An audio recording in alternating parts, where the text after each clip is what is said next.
In this movie, I'll show you how to use the clone source panel to rotate the angle of the source so that you can exactly match fragile details. And most of the hairs are healed at this point, but we still have a hair coming into the left-hand eye, her right eye, of course. And so I'll go ahead and zoom in on that detail. And I'll switch to the healing brush tool, which is my standard healing brush, and reduce the size of my cursor a little bit, and then I'll Alt-click or Option-click on the Mac on this hair detail down here, let's say, in order to lift it as the source. But then when I move my cursor over the portion of the image that I want to paint away, you can see that the angle of the hair inside my brush preview doesn't exactly match the angle of that hair that's coming downward. So if I start painting away like so, I'm going to get a very bad match. So I'll press Ctrl-Z or Command-Z on the Mac to undo that change. Turns out there is a way to rotate that hair into place. Go up to the Window menu and choose Clone Source to bring up the Clone Source panel.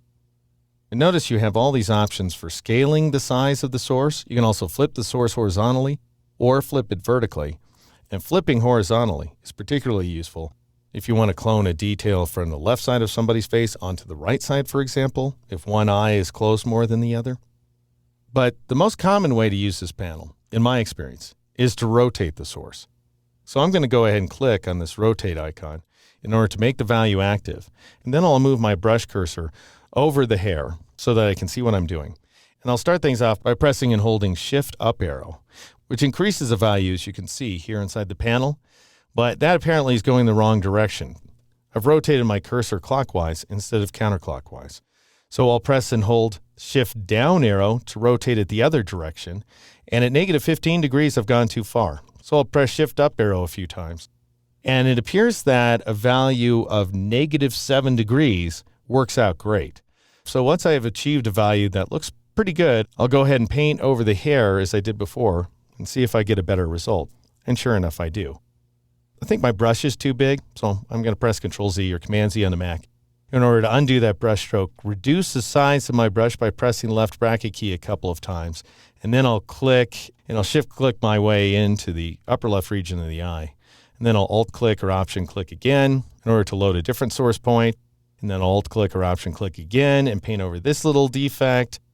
And then finally, I'll Option-click or Alt-click on the inside of that hair, and I'll paint my way in like so. And that looks pretty darn good. I think I'll Alt-click or Option-click and then drag down like that in order to get rid of that little bit of repeated detail, because I don't want to see repetition of detail inside the image if I can avoid it. Notice also we have this wrinkle that's going at the wrong angle. Alt-click or Option-click right about there in order to load a region of crease skin. And I'll increase the size of my cursor and paint like so and see if I get a better result. And I guess I kind of do, but I'm not sure that's really at the right angle. So I'll press Ctrl-Z or Command-Z on the Mac to undo that brush stroke. It'll go back to the Clone Source panel, and I'll click on this little button that says Reset Transform. And that'll go ahead and get rid of that rotational value so that I'm matching the angle of the creases, which is what I want. Then I want to bring the crease in a little bit. So I'll turn on the Align checkbox and click right about there in order to fix that detail. And we've got another little spot right there that I'll get rid of as well.